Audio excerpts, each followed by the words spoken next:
If you're just joining us, welcome to I Empower Live Sunday Chat.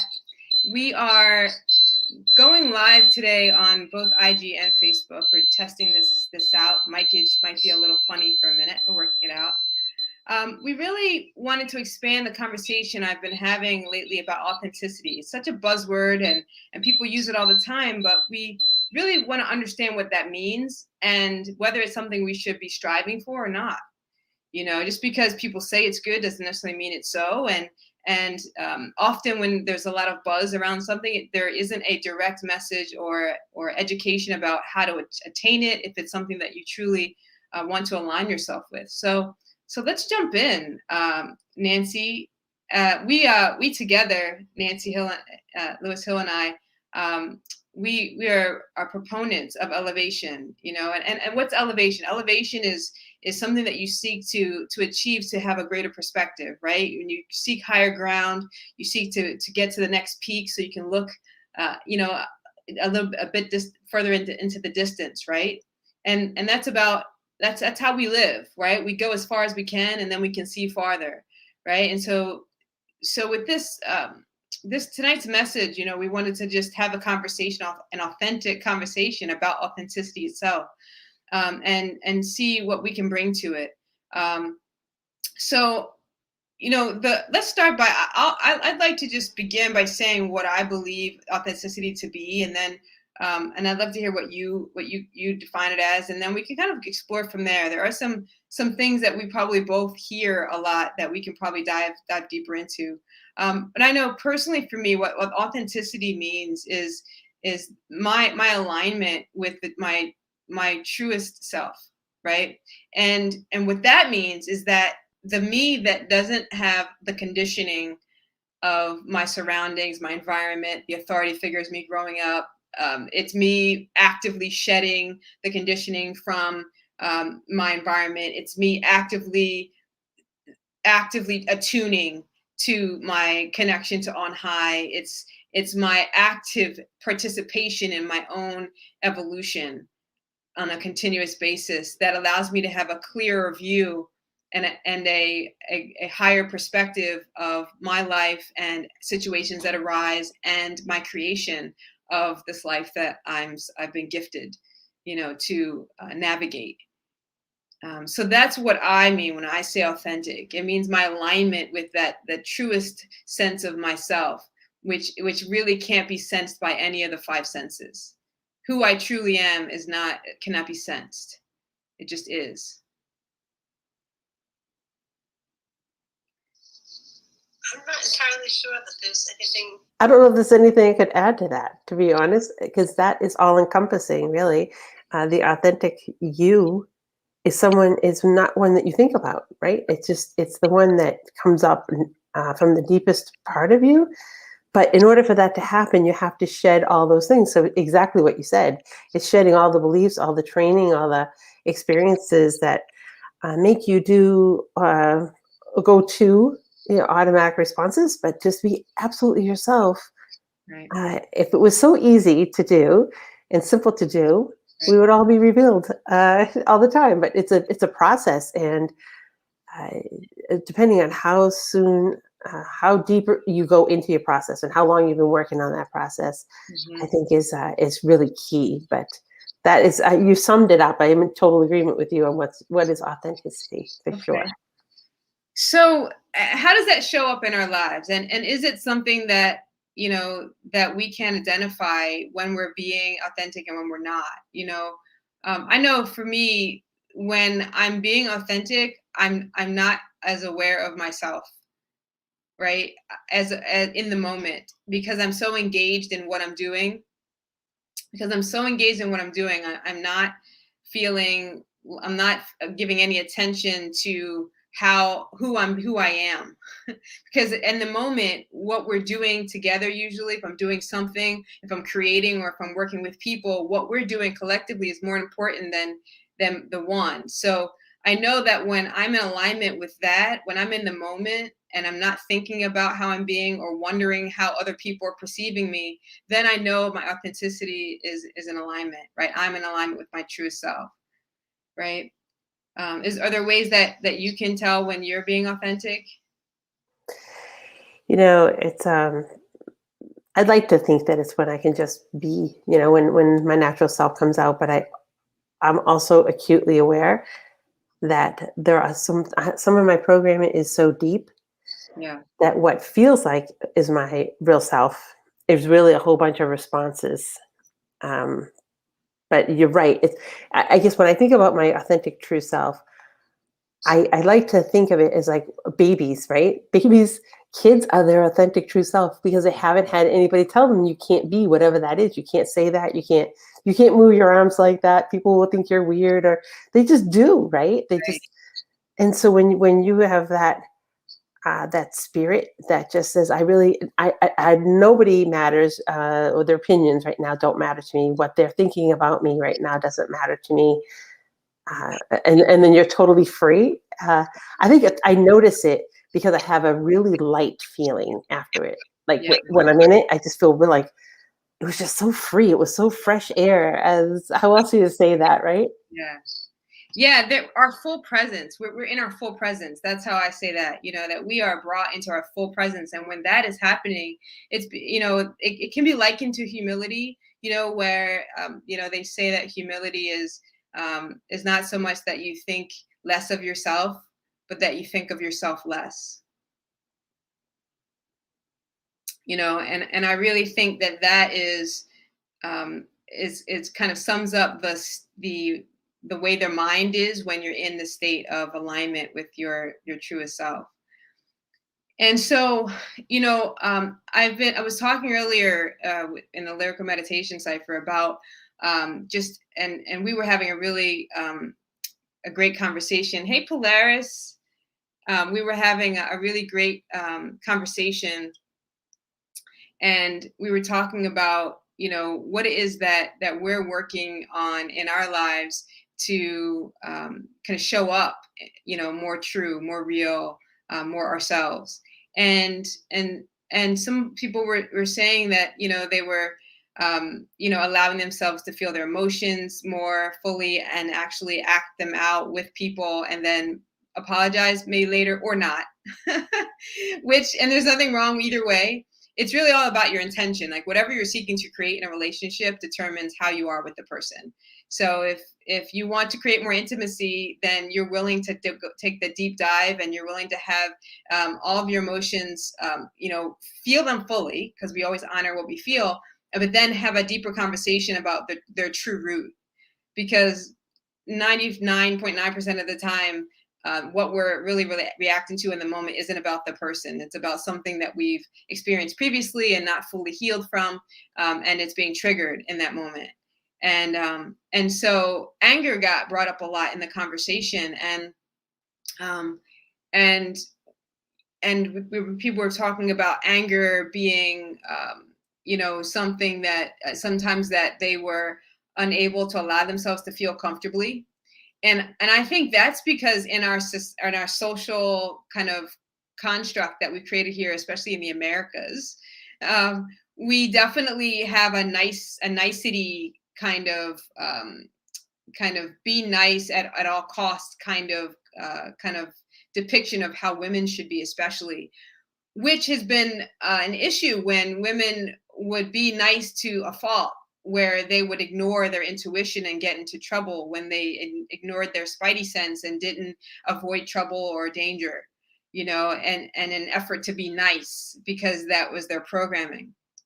So, you know, that's one of those cases, where it's that work that we do to let go of our programming that can actually save our lives in some instances. Um, so I'm definitely a proponent of feeling your emotions fully. I'm also a proponent of recognizing that if they are lingering, then you're not really feeling them, or you're thinking the thoughts that are bringing them about over and over and over again, and continuing to bring them about, because emotions, 60 to 90 seconds, they should come and go. And if they're still lingering and you're still mad and you're still upset about something, it's likely that you've not dealt with the root of the issue, right? And it's likely that what you're reacting to in that moment isn't it.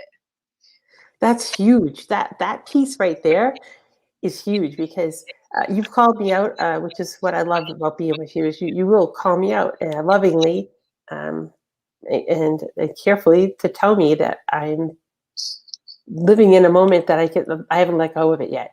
If I hang on to something, and I was in such denial on that, I thought, no, I'm not. I'm just mad. I'm just like, that's just really aggravating. It's like, well, you should be done. It's okay to be mad, but you should be done with that piece of that.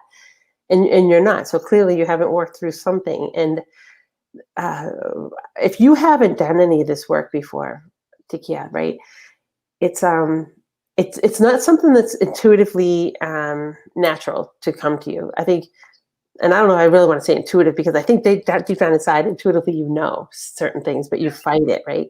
So having somebody who can point those things out to you and tell you when, or shine the flashlight on you and just say, look, you're trying to hide this in the shadow, but this, you can't hide this. You need to work on this. And that's that level of awareness, because otherwise what we do is we tend to go back to all the things that we've always learned, and we didn't know that was a thing, right? We didn't know that was a problem or a challenge or a block. So we thought, like you said, being nice, right? Women especially, you're supposed to be nice, just be a nice person, and you get yourself into trouble. That was me 100,000 times. I could say it.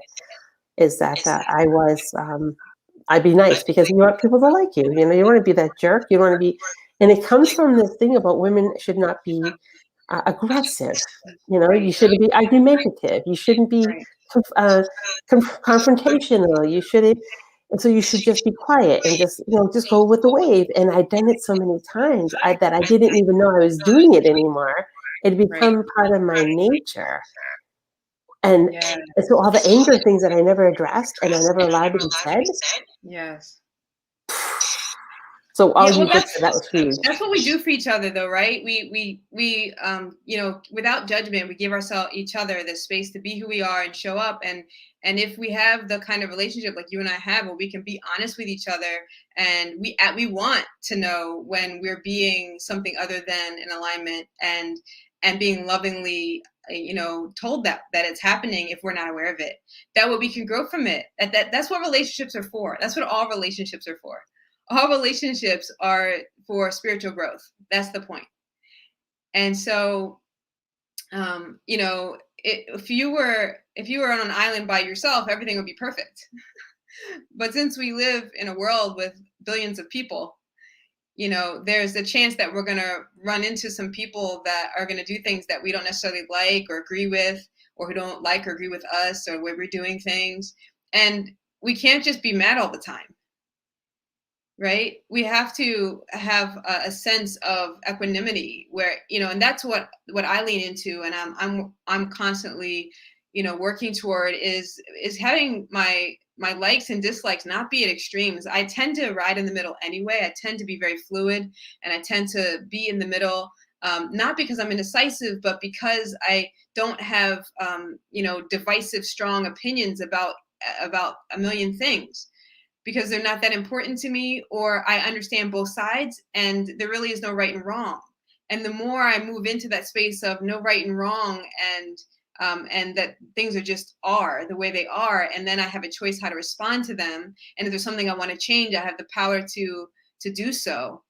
Then didn't do it. Then there's no reason to complain or be angry, right? Just take action, right? So it lends itself to not needing to have extremes of emotion, like extreme anger, and frustration, and all the subtitles that fall underneath anger, pain, the suffering that we kind of put ourselves through as a result of not calling a duck a duck. When we're hurting and we call it anger, or we're feeling resentment and we're calling it anger, and we're blaming it on someone else, when the only person who can make us feel anything is ourselves. So other people can be who they are, and as a result we respond, we have a response to them and a reaction to them if we're not present with ourselves. We're not in full presence, and that reaction determines what it is that we do eventually, right? So if we don't stop the reaction in its tracks and look at it from a different perspective rather than the one that we've had all along, right? You can't improve something, you can't change something from the same level of consciousness from which the challenge or the issue or the obstacle was created. You have to rise to another level of perspective to have a better view, a more clear view. And that's why when we look back at our past, the past experiences don't have, if we've done the healing work, don't have quite the same emotional impact. We can still remember the details if we have good memories, but we aren't attached to them to the same level of depth and of emotion if we've done the healing work. If the things that happened 20 years ago still have us enraged every time we think of it or see someone that was related to it, that means that we're not healed yet. And it's not, again, right or wrong. It's just, it's an indicator that we have an opportunity to go deeper. I like what that says, but I also want to say that I think you have to also be open. You have to be open to the possibilities of your role. Like all that your role plays in how you feel, how you react to things, right? Yeah. And I know that if you come up with a resistance that I didn't have any part of that, that's not. It's like you were touching on. It's like I'm angry at somebody, Right. right? But what you have your role in it, but you have to be willing to be with that. You have to be willing to know what your peace was with that. What was your peace with that? What was your reaction inside? What did it trigger? Was it really that moment, or was it really something from years gone by or a moment gone by that you never resolved, that you never took care of? Was it really that person, or was it something else that you never took care of? Right. And you have to be open to, if you're not open to that, this doesn't work. If you're not open to the fact that it's something that you've got for yourself, if you're not open to that, then come back later, because it's just not going to happen. You have to let the ego has to allow you to say that I've got some fractures in here and I got to crack them open actually a little bit further so I can look inside and see what's in there. Yes. For healing to take place, first we need awareness that healing needs to take place, and then we need willingness. Those are the two primary foundations of any healing journey. We need awareness and we need willingness. And with those, everything is possible. If you do that, then when willingness is like it cracks the heart open a little. It opens the door for a little light to be shined in, and then that means that you have a clearer view of the possibilities that have been in front of you all the while. And so that's what that does for us. I like the it's been in front of you all the while. It immediately took me visually to Dorothy and the wizard. It's like you had the power all along, right? Glenda says that you've always had it. It's been right in front of you. You just were not willing and you weren't ready to open up and let that be. Yes. Yeah. So I want to just kind of bring it in for a landing. We can definitely have another conversation about this because this is something we could talk about for hours. But let's just say, the one thing that I've been really, I'm always working on something, to elevate, right? Just because that's the nature of our evolution, is that we have to be active participants in it so that we can also elevate the world. That's how it works. And from the micro to the macro. So, for a very long time, I was very, very, very good at speaking the absolute truth. And that means that there was all that was said was what was, so what is happening and how I was feeling. And then it was me taking, complete responsibility for my part. Right. So, I felt, and I was, and the focus here is on what you notice, not on what you interpret, because interpretation is always going to be through your filter, and it's always going to be a little askew. It's always going to be biased.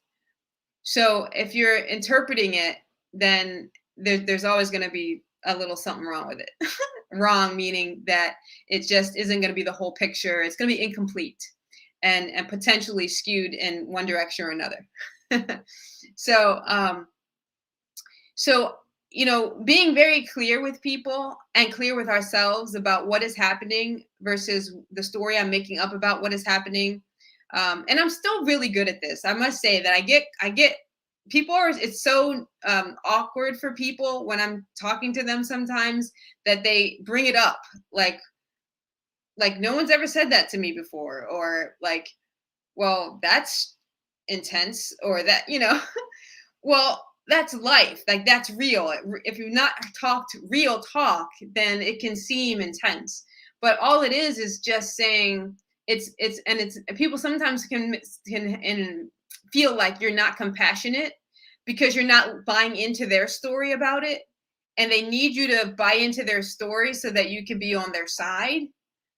But when you don't take sides and then you just present what is, and then you just take responsibility for how you contributed, and then you leave the rest, sometimes people are not sure what to do with that.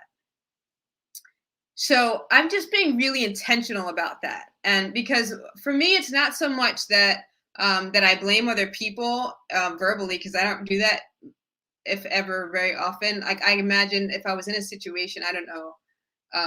I don't know. I can't even imagine a situation. But right now, I've been at practice this for a long time. So what I do sometimes, though, I still have some judgment sometimes.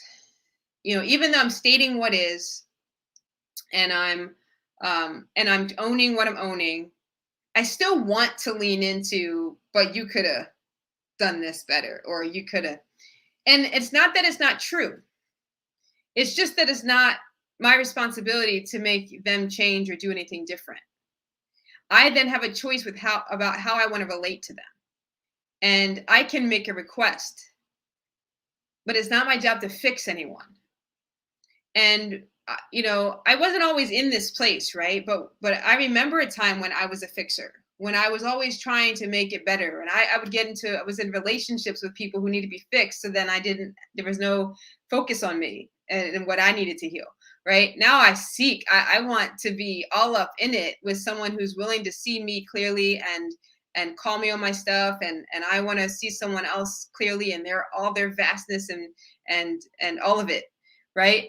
But I remember being in that place where I would definitely unconsciously, subconsciously choose people or be chosen and accept to being chosen by someone who wasn't willing or able to look at themselves clearly. And so point was that that there is speaking the truth to directly right. is hard for someone to initially accept, because they're like, this is so unfamiliar to me.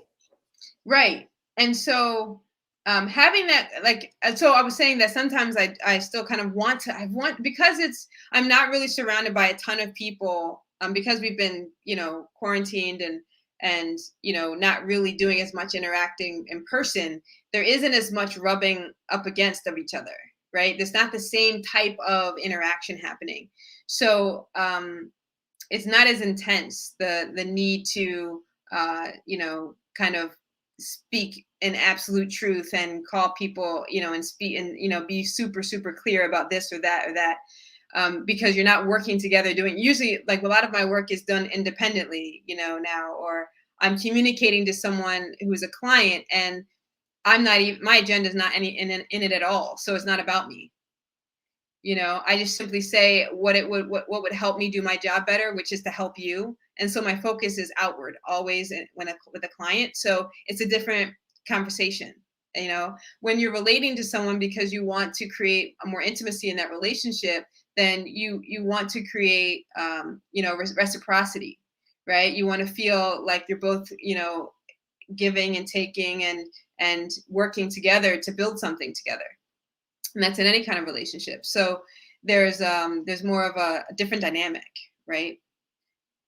So that's what I'm just leaning into that even more, and just taking complete and absolute responsibility, for how I'm showing up, and being very clear about the story versus what's happening, even in my own mind. I'm clear. I don't tell anyone else my story outwardly. It's just that sometimes I have these little judgments when I'm walking away, like they could have done that better, and so once in a while, it's just even that. It's like, no, and not my job, not my responsibility to fix. And once you get there, once you get to the place where you stop trying to fix, because you recognize that everyone's journey is truly their own. One, it's of their own design and making. They might not have chosen the actual situation verbatim, but they chose the experience they wanted to have. And often that can show up as pain. And pain is one of our greatest teachers. Once we are in that pain, what we get, who we become as a result of having felt it and gotten to the other side, or who we become while we're in it and we're getting to see ourselves and who we're being while we're in it, is some of the greatest growth that can happen for us as human beings. And so I don't want to deny anyone of that. And it's certainly, nor do I want to take on the responsibility of trying to, it's like trying to bring anyone to their next level of evolution. That's not my job. I create opportunities and space for people to be enriched and have those types of experiences for themselves. So that's where it is. It's like a bird coming out of a shell, right? The wings are strengthened by pushing against the shells. A bird or even a butterfly. If you try to help a butterfly out of the cocoon too soon, it will die. It won't ever be able to fly. And so it's the same thing. We have to give everyone the space to be exactly who they are and to have their experiences. And if they ask for help or input, then certainly a lot of times what I do is I'll ask more questions, because even telling someone is not as powerful as showing them. And or them seeing it themselves, because this question led them to a new awakening, or a new aha about the situation, or a different perspective opened the door. So asking questions that maybe help them lead themselves, and that's what coaches do, right? Coaches ask questions, therapists ask questions, because all the answers are inside of us. And so I'm definitely a proponent of respecting and honoring the divine in all.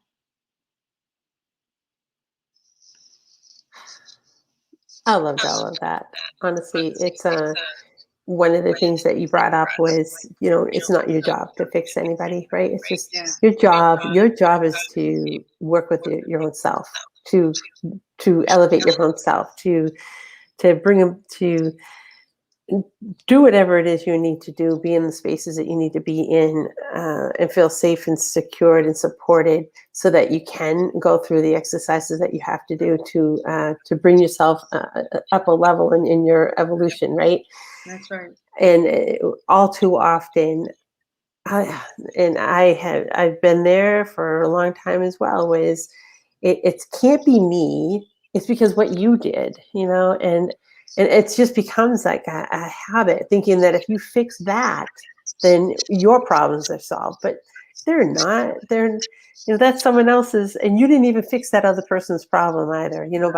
If you had done that differently, like you had said, for an example, if you had done that differently, I wouldn't have got mad. If you had done that differently, we would have been happier. And it's not necessarily true until you've done the work on what you know about yourself. Mm-hmm. And maybe that piece was true, that if they had done something differently, maybe it would have been better. But all in all, for sure, if you fix what's going on with you, your reaction to it, your response to it, your internal processing of it will sure as hell be better that you've done that work on you. And I've actually worked with people where them changing actually changed the relationship, because who we're being affects others, especially those closest to us. But we've talked about just how just groupthink and energetic connection. It's not, there's no separation. So how we're vibrating affects everyone. And so we can sometimes change a room just by being different, be the thermostat, instead of the thermometer. Yeah, I know, you hit it. I was thinking about the whole vibe thing. I was like, it was so on point. It's like you can feel somebody else's vibe, whether or not you're consciously, openly aware of it. But when somebody's really a tense vibe in the room. So if you, like you said, if you work on yourself and you've worked through some of the things that you have going on, right? it can be more your authentic self, then the person that you're with, in relationship with, whatever that relationship is, doesn't feel that weird vibe, that thing that's been between you.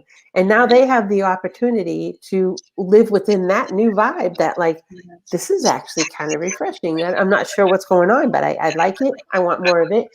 And then maybe that will bring about their own change. Maybe it won't, but you know what? It oftentimes, you're right. It's just a reflective response to like, there's a change in you, and I don't know what it is, but we're working better together, whatever that is. Yes. So good. So on that note, we've said so much tonight, like I said, so we can always come back to this topic. For now, we just want to say thank you so much for joining us, everyone. It's been our pleasure having you. If you have any topics you want us to talk about, or have comments, please drop them down. We're on Facebook Live and on IG today. And we have conversations like this, and Kinetic Life. We help heart-centered seekers and leaders to align with their true selves, to live in authentic confidence, and to emerge in their soulful power, to shed the weight of their past. And sometimes that shows up in the physical, sometimes it's just the emotional, sometimes it's in the subtle bodies. And so however it shows up for you, and if you would like to be in a space where you can be moved into elevation through your own energies and efforts, and introspection, and we're happy to ask questions to help you get there and to give you tools to help assist you in staying there. So you can drop us a line. We'll post the link to our group in the chat in both IG and Facebook Live. Check us out. Come join us. And until next week, we will see you same bat time, same bat channel. I just want to close with, that you are more than just enough. You are necessary to the unfoldment of the cosmos, and we await your genius. Absolutely. You're amazingly made. There is no one else in the whole universe that is designed to be you except you. So with that being said, you are the one who gets to paint whatever that is. So have a blast with it. Go crazy with it. And get to know yourself. Enjoy it. All right. Peace and love. Lots of that.